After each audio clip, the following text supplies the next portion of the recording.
الحمد لله نحمده ونستعينه ونستغفره ونؤمن به ونتوكل عليه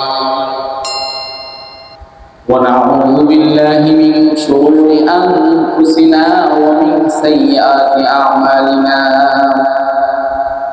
من يهده الله فلا مضل له ومن يضلله فلا هادي له ونشهد أن لا إله إلا الله وحده لا شريك له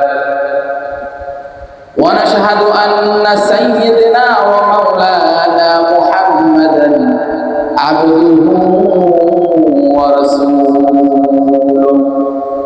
صلى الله تعالى عليه وعلى آله وأصحابه وبارك وسلم تسليما كثيرا أما بعد فأعوذ بالله من الشيطان الرجيم بسم الله الرحمن الرحيم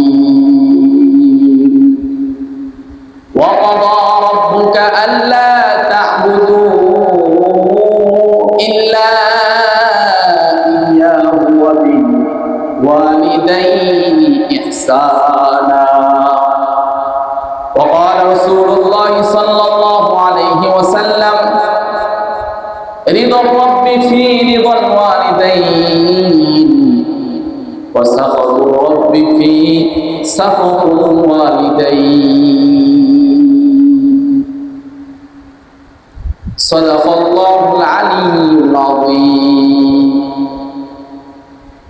الحمد لله সমস্ত প্রশংসা মহান আল্লাহ পাক রব্বুল আলামিনের, যে আল্লাহ পাক রব্বুল আলামিন আমাদেরকে আজ পবিত্র জুমার দিন আল্লাহ পাক রব্বুল আলামিন আমাদেরকে আজ সকলকে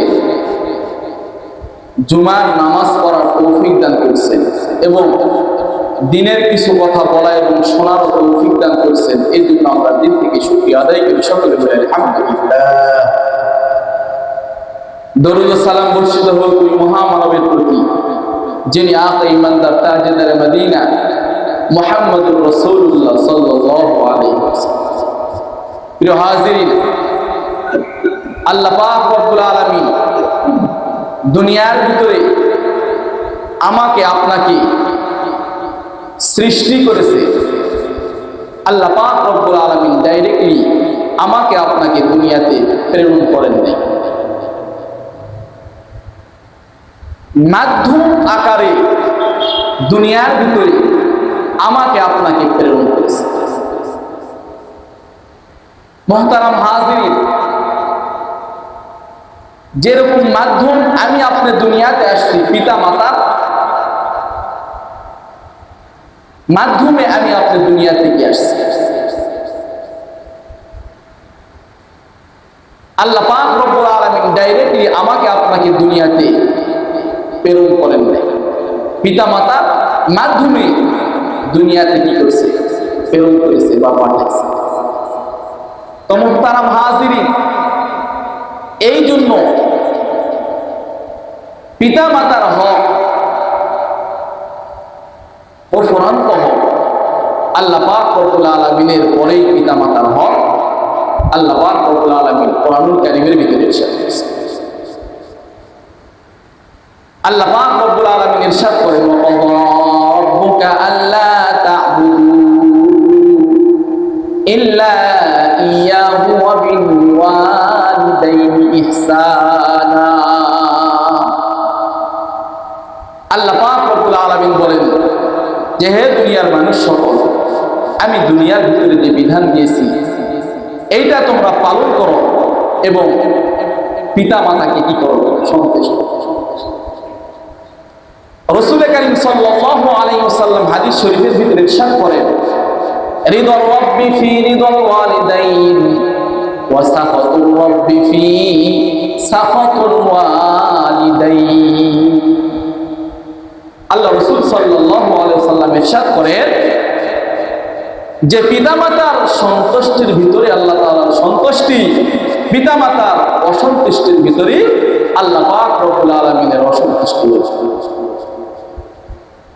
তাহলে দুনিয়ার ভিতরে যদি পিতামাতার হক আমরা না আদায় করি, তাহলে কিয়ামতের ময়দানে আল্লাহ পাক রব্বুল আলামিনের আদালতে আমাদেরকে এর জবাব দিতে হবে। আল্লাহ পাক রব্বুল আলামিনের আদালতে আল্লাহ পাক রব্বুল আলামিনের কাঠগড়ায় আমাদেরকে দাঁড়াই। যদি আমরা সঠিকভাবে পিতামাতার হক না আদায়, মেরে মুহতারাম হাজিরিন, এই জন্য আল্লাহ পাক রব্বুল আলামিনের পরের স্থান আল্লাহ পাক রব্বুল আলামিন পিতামাতা। পিতামাতার এরকম হক, যে সন্তান পিতামাতার অবাধ্য, এই সন্তানের নাম আল্লাহ তাআলার খাতা থেকে উঠায় না। যে সন্তান পিতামাতার হক আদায় করে না, এই সন্তানের উপর আল্লাহ পাক রব্বুল আলামিন নারাজ এবং আল্লাহ রাসূল তার উপরে কি নারাজ। মুহতারাম হাজিরিন, শুধু আমি না, আপনি না, যে পিতামাতার অবাধ্য হয়েছে, যে পিতামাতার কথা শোনে নাই, সেই দুনিয়া থেকে ধ্বংস হয়ে গেছে। হাজারো প্রমাণ আছে দুনিয়ার ভিতরে সে কি হয়ে গেছে, হালাক হয়ে গেছে, ধ্বংস হয়ে গেছে। আল্লাহ রাসূল সাল্লাল্লাহু আলাইহি সাল্লাম বলেছে যে পিতা মাতার অন্তরে যদি কেউ সামান্যটুকু কষ্ট দেয়, কেমন কষ্ট, যদি পিতা মাতার মুখ থেকে শব্দটা বাহির হয়ে যায়, তাহলে দুনিয়া আপনার জন্য কি বরবাদ হয়ে যায়। আল্লাহ রাসূল সাল্লাল্লাহু আলাইহি ওয়াসাল্লাম বলেছে, হে দুনিয়ার মানুষ সকল, যদি তোমার পিতা মাতার মুখ থেকে তোমার কষ্টের কারণে, তোমার ব্যবহারের কারণে, তোমার পিতা মাতার মুখ থেকে যদি শব্দটা বাইর হয়ে যায়, মিসাল স্বরূপ বলতেছি, একটা জায়গার ভিতরে বন্দুক তাক করছেন, বন্দুক মারার জন্য প্রস্তুতি নিয়েছেন, বন্দুক তাক করছেন যে ওই জায়গাতে আমি মারব। আল্লাহ রাসূল সাল্লাল্লাহু আলাইহি ওয়াসাল্লাম বলেছে, তোমার ওই বন্দুকের গুলিটাও মিস্টেক হয়ে যাইতে পারে, কিন্তু যদি তোমার পিতামাতা তোমার ব্যাপারে শব্দটা যদি তার অন্তরে জায়গা করে, আল্লাহ রাসূল বলেছে যে ওই শব্দটার কারণে তোমার জীবন বরবাদ হয়ে যাইতে পারে। যদি পিতামাতা মুখ থেকে শব্দটা বাইর হয়ে যায়, তাহলে তোমার জীবন বরবাদ, ধ্বংস হয়ে যাবে। আল্লাহ রাসূল সাল্লাল্লাহু আলাইহি সাল্লামের একজন সাহাবী, নাম তার আলকামা, রাসূলের সাহাবী হওয়া সত্ত্বেও তার মুখ থেকে কালিমা বাহির হয় না। মৃত্যু বরণ করবে মতো অবস্থায় পাড়া প্রতিবেশী সকলে এক জায়গার ভিতরে একত্রিত হয়েছে আলকামার মুখ থেকে কালিমা বাহির করার জন্য। তার স্ত্রী, পাড়া প্রতিবেশী সকলে তার মুখ থেকে কালিমা বাহির করার জন্য প্রস্তুতি নিতেছে, কিন্তু তার মুখ থেকে কালিমা বাহির হয় না। প্রতিবেশীরা বলতেছে, আলকামার মুখ থেকে কালিমা বাহির হইবে না, আলকামার জীবন যাইতেছে না, কি করা যায়? পরামর্শ করে বলল একজন, জলদি আল্লাহ রাসূল সাল্লাল্লাহু আলাইহি সাল্লামের দরবারে চলিয়া যায়। সঙ্গে সঙ্গে হযরতে আলকামার স্ত্রী আল্লাহ পাক রাসূল করিম সাল্লাল্লাহু আলাইহি সাল্লামের দরবারে চলে গেলেন। ইয়া রাসূলুল্লাহ, ইয়া হাবিবাল্লাহ, আমার স্বামী আলকামার মুখ থেকে তো কালিমা বাইর হইতেছে না। আল্লাহ রাসূল সাল্লাল্লাহু আলাইহি সাল্লাম হযরতে বেলাল রাদিয়াল্লাহু তাআলা আনহুকে বললেন, ও বেলাল, আলকামার বাড়িতে যাও, আলকামার মুখ থেকে কালিমা বাহির করার চেষ্টা করে যাও। কি হয়েছে, আলকামার মুখ থেকে কেন কালিমা বাহির হয় না? হযরতে বেলাল রাদিয়াল্লাহু তাআলা আনহু হযরতে আলকামার বাড়িতে চলে আসলেন। আসার পরে হযরত আলকামা রাদিয়াল্লাহু তাআলা আনহুর মুখ থেকে কালিমা বাহির করার চেষ্টা করতেছে। অনেকক্ষণ পরে আলকামার মুখ থেকে কালিমা বাহির করার চেষ্টা করতেছে, কিন্তু হযরতে বেলাল আলকামার মুখ থেকে কালিমা বাহির করতে পারে না। এক পর্যায়ে গিয়ে হযরতে বেলাল রাদিয়াল্লাহু তাআলা আনহু আল্লাহ রাসূল সাল্লাল্লাহু আলাইহি ওয়াসাল্লামের দরবারে চলে গেলেন। ইয়া রাসূলুল্লাহ, ইয়া হাবিবাল্লাহ, অনেক চেষ্টা করলাম কিন্তু আলকামার মুখ থেকে তো কালিমা বাহির করতে পারলাম না। আল্লাহ রাসূল সাল্লাল্লাহু আলাইহি ওয়াসাল্লাম হযরত বেলাল রাদিয়াল্লাহু তাআলা আনহুকে বলেন, ও বেলাল, আলকামার পরিবারে কেউ বেঁচে আছে কিনা? আলকামার মা বাবা কি বেঁচে আছে? খবর নাও। হযরত বেলাল রাদিয়াল্লাহু তাআলা আলকামার বাড়িতে চলে গেলেন। যাওয়ার পরে মেরে মুহতারাম হাজিরিন, আলকামার পিতা বেঁচে নাই কিন্তু মা বেঁচে আছে। আল্লাহ রাসূল সাল্লাল্লাহু আলাইহি ওয়াসাল্লামের দরবারে চলে এলেন বেলাল। আসার পর বললেন, ইয়া রাসূলুল্লাহ, ইয়া হাবিবাল্লাহ, আলকামার পিতা তো বেঁচে নাই কিন্তু মা বেঁচে আছে। আল্লাহ রাসূল সাল্লাল্লাহু আলাইহি ওয়াসাল্লাম বেলালকে বললেন, বেলাল রে, আলকামার মাকে আমার কাছে নিয়ে আসো, যদি সে আসতে পারে আমার কাছে নিয়ে আসো, না হয় আমি হযরত আলকামার মায়ের কাছে যাব। মুহতারাম হাজিরিন, এক পর্যায়ে আলকামার মা যখন শুনলেন আল্লাহ রাসূল সাল্লাল্লাহু আলাইহি ওয়াসাল্লাম তাকে স্মরণ করেছে, সঙ্গে সঙ্গে আল্লাহ রাসূল সাল্লাল্লাহু আলাইহি ওয়াসাল্লামের দরবারে আলকামার মা চলে আসলেন। আসার পর বললেন, ইয়া রাসূলুল্লাহ, ইয়া হাবিবাল্লাহ, আমারে আপনি সালাম জানাইছেন। আল্লাহ রাসূল সাল্লাল্লাহু আলাইহি ওয়াসাল্লাম বললেন, মাগো, আপনার ছেলে আলকামার মুখ থেকে তো কালিমা বাইর হইতেছে না। মেরে মুহতারাম হাজিরিন, আল্লাহ রাসূল সাল্লাল্লাহু আলাইহি ওয়াসাল্লাম আলকামার মাকে বলতেছেন, মাগো, আপনার ছেলে কেমন ছিল? মেরে মুহতারাম হাজিরিন, আলকামার মা বলেন, ইয়া রাসূলুল্লাহ, ইয়া হাবিবাল্লাহ, আমার সন্তানের কোনোদিন এক ওয়াক্ত নামাজ কাজা নাই। আমার সন্তান জিন্দেগিতে কোনোদিন এক ওয়াক্ত নামাজ কাজা করে নাই। আমার সন্তান কোনোদিন তাহাজ্জুদের নামাজ এক ওয়াক্ত কাজা করে নাই। আমার সন্তান কোনোদিন দান সদকা থেকে বিরত থাকে নাই।